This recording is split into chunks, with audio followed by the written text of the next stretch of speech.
누가복음 20장 19절에서 40절까지 말씀입니다. 20장, 21장은 계속해서 논쟁하는 내용들입니다. 이러한 논쟁들은 성도로서 삶에 대한 부분에 관한 내용이라 관심 있게 보고 우리들의 삶에도 적용되어야 될 말씀입니다. 오늘 말씀은 두 단락으로 나누어져 있습니다. 첫 번째 19절에서 26절은 서기관들과 대제사장들이 하나님의 것과 가이사의 것에 대한 논쟁이 핵심이고, 두 번째 27절에서 40절은 사두개인들과 부활에 대한 논쟁입니다. 먼저 19절을 보시면 서기관과 대제사장들이 나오는데, 이들은 예수님 당시 대표적인 종교 지도자들입니다. 서기관들은 구약 율법, 모세의 오경과 선지서를 외우고 그것을 필사하여 가르치는 사람들입니다. 요즘으로 말하자면 목사나 신학교 교수 등 이런 사람들과 비슷하다고 볼 수 있습니다. 그러니까 한마디로 정리하자면 성경을 누구보다도 잘 알고 가르치는 직분자들이라고 할 수 있습니다. 대제사장들은 제사를 전담하는 사람들로 요즘으로 말하면 예배를 전담하는 사람들입니다. 물론 구약의 제사와 신약의 예배는 예수 그리스도의 속죄의 완성을 기점으로 완전히 다르긴 합니다. 그러므로 이들은 당시 종교 지도자들로 하나님을 가까이 섬기고 하나님의 말씀을 가르치는 사람들인 서기관과 대제사장들이 그들의 직분과 맞지 않는 말과 행동을 하는 것을 보여주고 있습니다. 19절 서기관과 대제사장들이 예수의 비유가 자기들을 가르쳐 말씀하심을 알고, 이 비유가 무엇이냐면 어제 보았던 포도원 농부의 비유로 자신들이 관리인임에도 불구하고 주인 행세를 함으로 하나님의 주권을 인정하지 않는 자들이라고 말씀하시면서 포도원을 빼앗아 다른 사람들에게 주신다는 심판의 말씀입니다. 만약 정상적이고 바른 사람들이라면 자기들을 가리켜 말씀했다고 하면 적어도 하나님의 주권과 왕권을 인정하지 않는 자신들의 삶을 돌아보고 문제를 고치고 회개함으로 수정해야 할 텐데, 그러나 이들은 자신들의 잘못을 돌아보기는커녕 예수를 즉시 잡고자 하되, 그러니까 예수를 죽이려고만 하는 태도를 보입니다. 왜 죽이려 하냐면 다시는 그런 말을 하지 못하도록 하기 위함이죠. 그런데 그 다음에 오는 말씀이 백성들을 두려워했다. 이 말씀이 오늘 말씀의 첫 번째 핵심입니다. 이들은 누구를 두려워해야 합니까? 앞에서 언급했지만 이들은 가장 종교적인 사람들입니다. 종교적이라는 것은 이들은 늘 하나님을 이야기하고 하나님을 가까이 하는 사람들로 누구보다 더 하나님을 잘 안다고 하는 사람들이기에 하나님을 두려워해야 하는데 백성들을 두려워하고 있습니다. 여기서 두려워하는 것만 말하는 것이 아니라 사람들의 눈치를 보고 있다는 겁니다. 이런 말이죠. 목사인 저에게 예를 들어보자면, 설교를 하는 목사가 성도들의 눈치를 보면서 설교를 한다면 바른 말씀을 전할 수 있겠습니까? 이 설교를 듣는 그분이 나를 어떻게 평가할까가 아니라 본문에 나타난 하나님의 말씀을 성도들의 눈치를 보지 않고 바르게 전해야 하는 것이 목회자의 역할입니다. 하나님을 두려워해야 하는 성도나 목회자가 사람들의 눈치를 보면서 두려워하고 있다면 하나님을 두려워하지 않는 것은, 이것은 하나님을 경외하는 마음이 없다는 겁니다. 하나님을 가장 잘 섬기고 경외해야 할 서기관과 대제사장들이 외모는 신앙적인데, 멀리서 보아도 그들은 신앙적인 사람들인데 실제로 그 마음에는 하나님의 경외가 없음을 지금 19절에 말하고 있습니다. 20절, 이에 그들이 엿보다가 예수를 총독의 다스림과 권세 아래 넘기려 하여 정탐들을 보내어 그들로 스스로 의인인 채 하며 예수의 말을 책잡게 하니, 여기서 이해라는 것은 이런 말입니다. 그래서 이런 말로 해석할 수 있습니다. 그래서 백성들을 두려워하고 있는데 마음속으로는 여전히 예수를 죽이고 싶은 마음이 있습니다.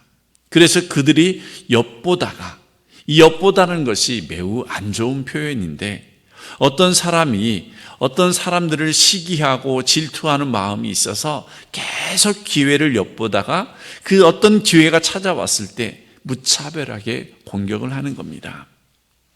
교회는 어떤 곳입니까? 시기나 질투 그런 것이 많은 곳이 아니라 위로와 배려와 섬김이 있어야 되는데, 예배를 드리다 보면 또 성도들 간에 그런 마음들이 자리 잡고 있다 보니까 언젠가 그 사람의 내가 무너뜨릴 어떤 건수를 찾으려고 노력을 합니다. 저는 총회를 가보지 않았지만 노예를 가보면 여러 가지 일들이 있습니다. 때로는 어떤 분이 어떤 분들을 고소하기도 하고, 어떤 분들이 어떤 기회를 잡고 그 사람을 어떻게든지 무너뜨리려고 늘 엿보고 있습니다. 참 그런 모습들을 보면 상당히 속이 상하고 마음이 아픕니다. 성경에서는 엿보는 것이 매우 안 좋은 모습인데, 그러한 모습을 보이고 있는 것이, 노예나 총대에 오신 분들은 일반 성도가 오는 것이, 일반 집사님들이 오는 것이 아니라 대부분 목사님이고 장로님이 많이 참석할 수 있기 때문에 그렇습니다. 그러니까 오늘 서기관들과 대제사장들이 예수의 말과 행동을 엿보다가 로마의 어떤 법에 접촉이 되어지면 총독의 다스림과 권세 아래 잡아 넘기려고 하는데, 더 무서운 것이 그 말씀이죠. 이들은 스스로 의인인 채 하면서 사람들을 보내 음모를 꾸미고 있다는 겁니다. 바리새인이나 서기관들은 그들이 옷 입는 것이 매우 특별해서 멀리서 보아도 저 사람들이 어떤 분이라는 것을 바로 알 수 있습니다. 우리가 구약 출애굽기나 그 레위기를 보면 그들이 입는 옷을 보면 너무나 휘황찬란합니다. 그러니까 외형적으로 보았을 때는 한눈에 볼 수 있을 정도로 매우 경건해 보이고 매우 거룩해 보이는 매우 종교적인 사람들인데, 지금 속은 음모를 꾸미고 있는 거죠. 21절에 보니까 그들이 물어 이르되 선생님이여 우리가 아노니 당신은 바로 말씀을 하시고 가르치시며 사람을 외모로 취하지 아니하시고 오직 진리로서 하나님의 도를 가르치시나이다. 21절을 요즘으로 표현하면 이런 말입니다. 아부와 빈말을 하고 있는 거죠. 그래서 그 사람을 기분 좋게 하는데, 예수님께서 이들의 마음을 아시고 23절에 그들의 관계라 말씀을 합니다. 하나님의 말씀을 바르게 가르친다면서 자신들의 잘못을 인정하고 회개함으로 예수님의 말씀을 들어야 하는데, 이들은 그렇게 살지 못했습니다. 우리는 어떻습니까? 우리들도 어떤 일에 있어서 빈말과 아부성을 말할 때가 많이 있지 않습니까? 그러니까 다음 이야기로 들어가기 전에 이 모든 잘못과 위선과 하나님을 경외함을 없는 삶을 살아가는데, 사람을 엿보고 있다가 음모를 꾸미고 이러한 모든 것이 무엇과 관계되느냐면, 이들은 하나님을 믿는 척하지만 하나님을 주인으로 인정하지 않는 태도의 모습을 보여줍니다. 이것이 어제 보았던 포도원 농부 비유의 핵심이었습니다. 왜 이들은 이러한 일들을 하느냐가 22절에서 26절에 나오는 첫 번째 단락의 결론인데, 사두개인들이나 대제사장들이 하나님의 왕되심, 주인되심을 인정하지 않기 때문에 가이사 이야기를 하고 있습니다. 그래서 이들이 예수님께 22절에 이런 질문을 하죠. 우리가 가이사에게 세를 바치는 것이 옳으니까 옳지 않으니까 하니. 예수님 당시에는 세금을 내는 것이 나라에 바치는 국세와 성전세가 있었다고 합니다. 그러니까 이스라엘은 로마의 속국이었기 때문에 인두세를 내는데, 남자는 14세, 여자는 12세부터 65세까지 1년에 한 번씩 한 데나리온씩 하루에 품삯을 내야 했습니다. 그런데 세금을 내는 로마의 돈에는 황제의 얼굴과 함께 신의 아들이라는 글이 적혀 있었습니다. 그래서 만약 예수님이 세금을 내라 하면 그들이 로마의 지배를 인정하는 반민족주의라 할 것이고, 내지 말라 하면 헤롯 땅이 로마의 반역자라고 체포하기로 함정을 판 겁니다. 22절을 보면 이 세금이 어떤 세금을 내는 것인지 명확하게 본문에는 구분하지는 않습니다. 그러자 예수님께서 대답을 하시는데 그들의 관계를 아시고 이르시되, 그러니까 예수님은 서기관들과 대제사장들이 자신을 책잡으려고 하는 의도를 아시고 이어서 대답하는 말씀이 24, 25절의 말씀입니다. 24절에 보시면 데나리온 하나를 내게 보이라. 누구의 형상과 글이 여기에 있느냐? 대답하되 가이사의 것이니이다. 이르시되 그런즉 가이사의 것은 가이사에게, 하나님의 것은 하나님께 바치라 하시니. 이 부분의 말씀이 믿는 사람들이나 믿지 않는 사람들이 대표적으로 가장 많이 오해하고 사용하는 그런 그런 문장입니다. 어떻게 오해를 하고 있느냐면, 이 본문을 가지고 종교 분리로 가이사의 것이 따로 있고 하나님의 것이 따로 있다고 생각합니다. 가이사의 것은 당연히 세상 것이니까 세상에 맡기고 세상 방식으로 해야 하고, 하나님의 것은 하나님의 방식으로 해야 된다는 논리를 가지고 있습니다. 그래서 하나님의 것이 무엇이냐면 교회 안에 있는 것들이고, 가이사의 것은 교회 밖 세상적인 것이라고, 이 본문을 믿는 우리들도 오해하고 있지만 세상 사람들도 오해함으로 인용하고 있다는 겁니다. 그렇다면 24, 25절을 바르게 해석하면 가이사의 것은 가이사에게, 하나님의 것은 하나님께는 이런 말씀입니다. 너희는 어떻게 생각하느냐? 그러니까 이 데나리온이 누구의 것이냐라고 생각하느냐라고 예수님이 질문을 하는데, 왜냐하면 돈 가지고 세금을 내는 거니까 그렇습니다. 그러자 이들이 가이사의 것이다 대답을 했습니다. 그러나 이것은 결국 세금을 내는 것의 문제가 아니라 세금 납부 문제로 시작되었지만 엄밀히 따지면 주권의 문제입니다. 실질적으로 이 돈의 주인이 누구이냐라는 거죠. 그러니까 하나님의 것과 가이사의 것이 분리되지 않고 만물, 모든 것이 하나님의 것이다 라는 것을 지금 예수님이 말씀하고 있습니다. 물론 당시 이스라엘 화폐에는 황제의 얼굴이 들어 있었지만 그래도 그것 하나님의 것입니다. 예를 들자면 우리나라 돈에도 다양한 인물들이 들어 있습니다. 세종대왕도 있고 이순신도 있고 신사임도 있고 등등 있죠. 그러면 그 돈이 그 사람의 것입니까? 아니면 제 호주머니에 있으면 제 겁니까? 성경적인 대답은 하나님의 것입니다. 이 부분을 좀 더 정리하자면 우리가 가진 모든 것, 생명, 재능, 재물, 가정, 직업, 지식, 이런 모든 것은 다 하나님의 것입니다. 하나님의 것이라고 인정을 한다면 하나님의 뜻대로 사용되고 하나님의 영광을 드러내는데 사용되어야 합니다. 그러자 26절에 백성 앞에서 그 말에 능히 책잡지 못하고 그의 대답을 놀랍게 여겨 침묵했다. 당시 종교 지도자들은 기회를 엿보았다가 책을 잡으려고 했으나 오히려 침묵하고 말아버립니다. 두 번째 문단인 27절에서 40절은 사두개인들과 부활 논쟁으로 살아계신 하나님을 보여주는 말씀입니다. 이 말씀도 19장 45절 이후에 예루살렘 성전에서 예수님과 세 번째의 논쟁인데, 처음과 두 번째는 대제사장과 서기관들과 바리새인들의 논쟁이라면 이 세 번째 논쟁은 사두개인들과 논쟁을 하고 있습니다. 19절에서 26절에 예수님의 논쟁에 서기관들과 대제사장들이 예수님께 꼼짝 못하는 모습을 보면서 자신들의 위치를 더 굳건하기 위해서 당당하게 질문을 하고 있습니다. 그러면 오늘 본문을 이해하기 위해서는 먼저 사두개인들이 어떤 사람인지를 알아야 합니다. 사두개파는 유대 지도부의 핵심 세력으로 행정이나 정치나 종교 영역뿐만 아니라 경제적인 많은 부분까지도 장악을 하고 있는 사람들로 사독의 후손들입니다. 그러나 원래 사독은 신실한 하나님 앞에서 바르게 섬기는 제사장이었습니다. 그럼에도 불구하고 실질적으로 사독의 후예를 자처하는 사두개인들은 그 신앙을 유지하지 못했습니다.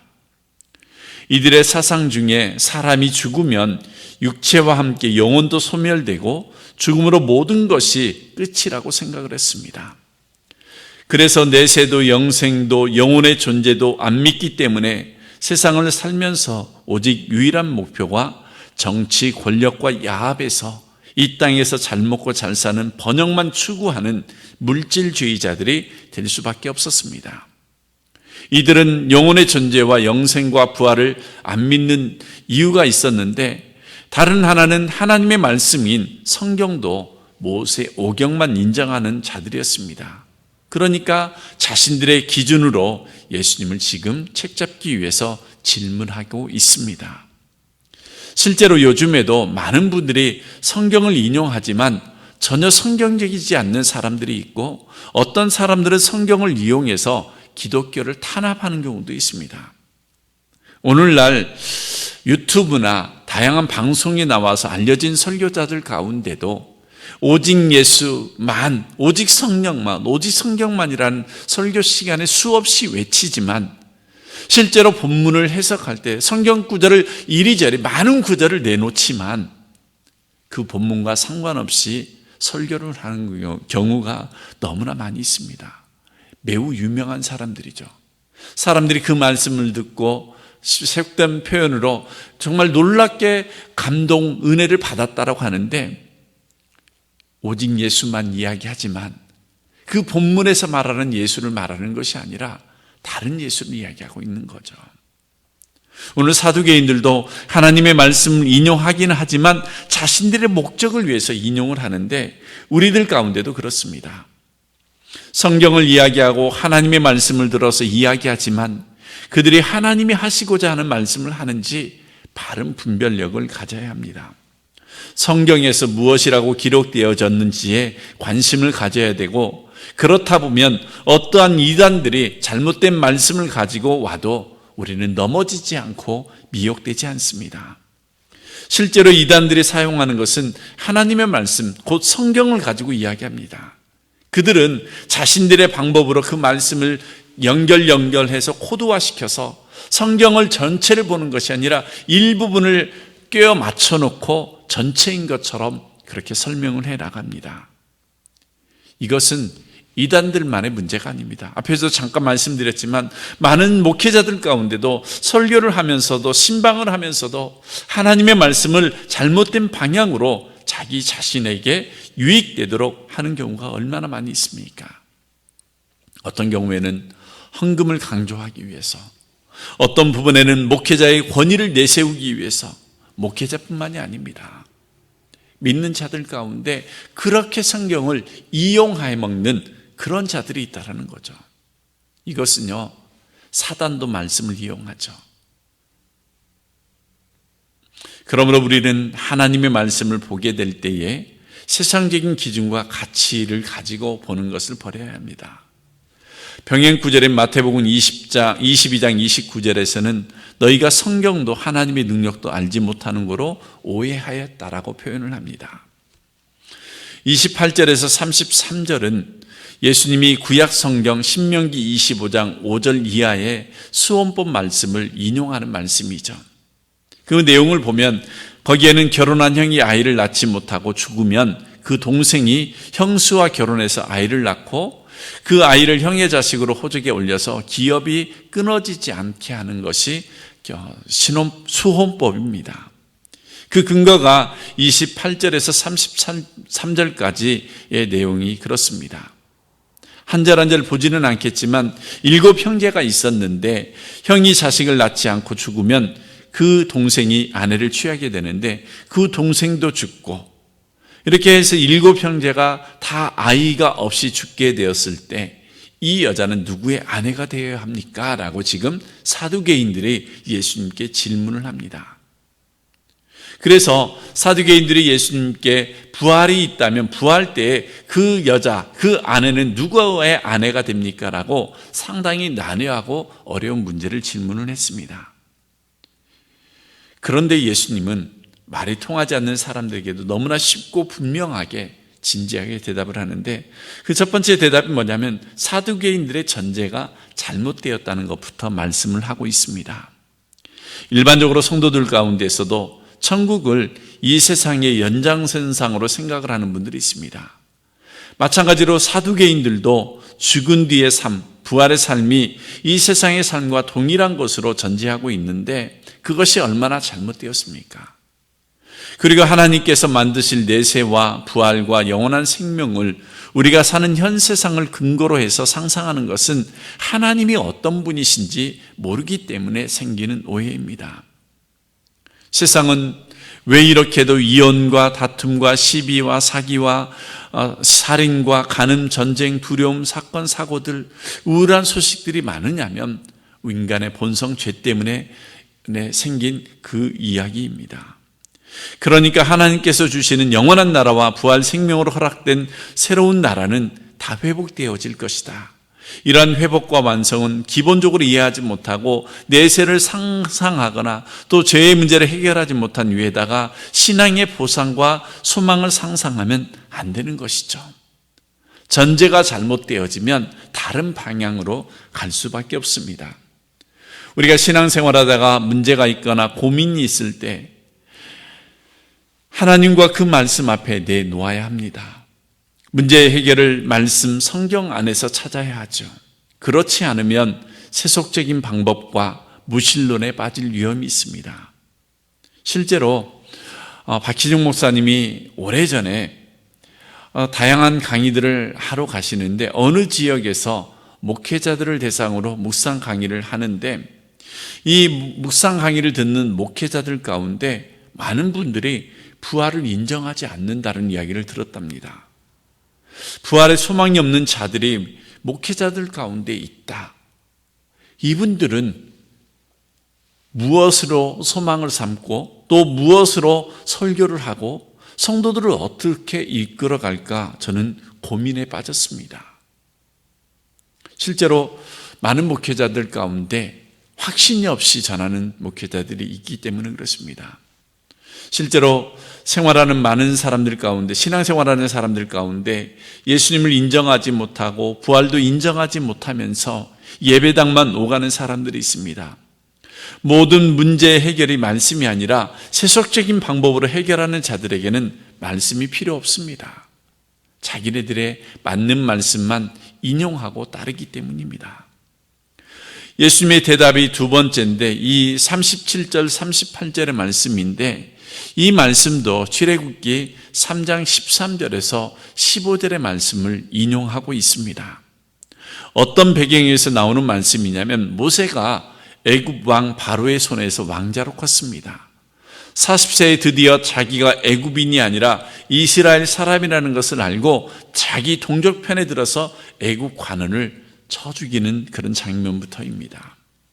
그래서 40년 동안 광야에서 목동으로 살았습니다. 그런데 하나님께서 40년 동안 아무 말 없으시다가 80세에 지금 가시떨기에서 모세를 부르신 겁니다. 그래서 모세는 불만이 가득했는데 아니 왜 이제 나를 부르십니까? 내가 이스라엘 백성들 앞에 갔을 때 그때 나에게 이러한 일들을 맡겨주셨으면 되지 않습니까? 이때 모세가 질문을 하죠. 너를 보낸 하나님의 이름이 무엇이냐라고 묻는다면 뭐라고 대답하실까? 이 말에 하나님, 도대체 당신은 누구십니까? 라는 강한 불만이 담겨있는 질문이죠. 40년 전에 내가 열심을 냈을 때 가만히 계시다가 다 늙어서 이제 와서 어쩌란 말입니까? 라는 그런 의미로 질문을 하고 있습니다. 그때 37절 38절의 말씀, 출애굽기 3장 13절에서 15절의 말씀, 하나님께서 대답을 하십니다. 나는 스스로 있는 자다. I am that I am. 즉 나는 나다라는 뜻으로 나를 너희에게 보내신 이는 너희 조상의 하나님 곧 아브라함의 하나님, 이삭의 하나님, 야곱의 하나님 여호와라.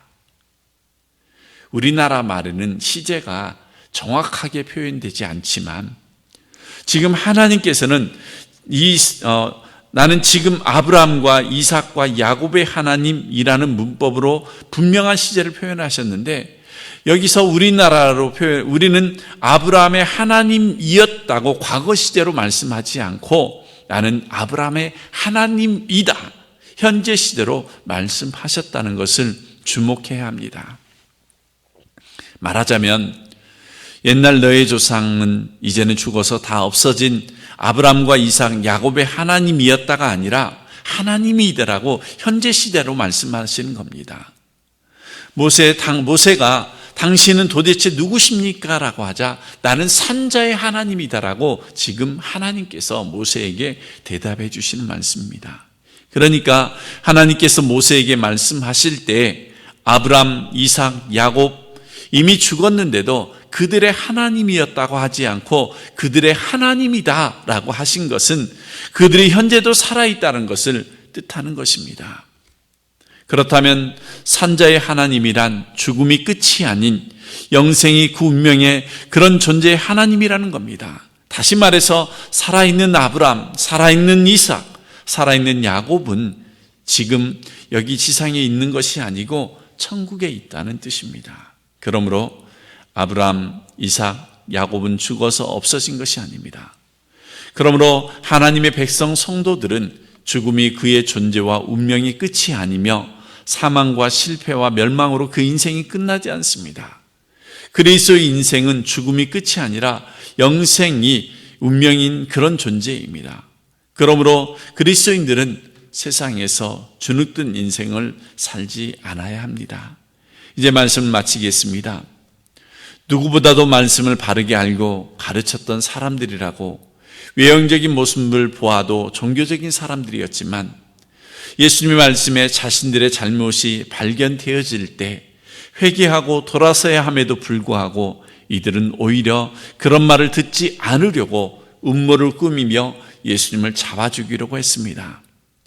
그런 마음으로 책잡기 위해 질문하는 서기관과 대제사장들에게 이 세상의 모든 것은 하나님의 것이다라는 주권의식을 심어주고 더 이상 말을 하지 못하도록 하십니다. 이러한 모습을 바라보며 박수를 치던 사두개인들이 예수님께 부활을 믿지 아니함으로 논쟁을 벌이지만 그들 또한 서기관들이나 제사장들에게처럼 동일하게 할 말을 못하게 합니다. 현 시대에도 부활을 바르게 알지 못하고 인정하지 못하는 사람들이 있습니다. 그러나 하나님의 자녀들은 이 세상에서 이미 살아있는 자입니다. 부활은 이 생의 모든 관계를 초월하며 육체의 한계를 변화시킵니다. 하나님은 죽은 자들의 하나님이 아니라 산자의 하나님이십니다. 부활은 두 종류로 구분이 되어지죠. 생명의 부활과 심판의 부활이죠. 오늘 마지막 39절 40절입니다. 서기관들 중에 어떤 이들이 이 모습을 보면서 예수님의 잘 말씀하셨다고 합니다. 포도 농부 비유에서 권위의 문제의 말씀을 듣고도 자신들에게 이야기하는 것을 알고 돌아서지 못하는 자들이었고, 두 번째 논쟁에서 예수님의 책잡기 위해 의인인 척하면서 하나님의 말씀을 바르게 가르친다고 하면서 관계를 부리는 자들이 그들이었습니다. 우리는 하나님의 백성, 자녀로 영적으로 죽을 수도 없고 천사처럼 영원히 사는 자들입니다. 오늘 말씀을 통해서 사두개인들의 도전적인 질문이 오히려 그들을 수치로 바꾸시고 동시에 부활의 심오한 진리를 드러내셨습니다. 따라서 우리들도 이 세상을 살아가면서 세상 것들 때문에 흔들리지 말고 세상적인 방법이나 지혜가 아니라 하나님이 주신 그 말씀을 그대로 받아들이고 회개할 것이 있으면 회개하고, 또 어떤 사람들에 대해서 엿보다가 음모를 꾸미는 것이 아니라 하나님의 주권을 인정하고 우리 삶 속에서 하나님이 풍성히 거하는, 하나님의 말씀이 풍성히 거함으로 하나님의 뜻을 분명하게 안다라면 그 뜻에 살아가는 모든 성도님들이 되시길 주님의 이름으로 축원합니다. 아멘. 기도하겠습니다. 하나님, 이 땅을 살아갈 때 참 많은 일들이 우리에게 있습니다. 우리를 하나님의 자녀로 불러주셨고 하나님의 백성답게 또 성도다운 삶을 살아갈 수 있도록 인도해 주셨는데, 우리가 이 땅을 살아갈 때에 오늘 서기관들이나 대제사장이나 사두개인들처럼 예수님의 말씀에 회개하고 돌아서는 것이 아니라, 또 경건한 모습의 삶을 사는 것이 아니라 오히려 그 말씀을 뒷전으로 하고 세상적인 방법으로 또 세상적인 욕심으로 살아가는 우리들의 모습을 발견하게 됩니다. 성도로서 엿보거나 시기하거나 질투하는 것이 아니라 그 사람을 위해서 위로하고 배려하고 섬기는 삶을 살아가게 해주시고, 우리의 모든 삶이 하나님의 주권 아래 있음을 인정하고 하나님의 말씀에 늘 순종하며 하나님과 함께 살아가는 우리의 삶이 될 수 있도록 인도해 주시고, 지금도 살아계셔서 우리와 함께 하시고 영원한 생명을 허락하신 그 부활의 소망을 붙잡고 어떠한 어려움에도 흔들리지 않는 참된 믿음의 삶을 살아갈 수 있도록 인도해 주셨길 원하오며 예수님의 이름으로 기도드립니다. 아멘.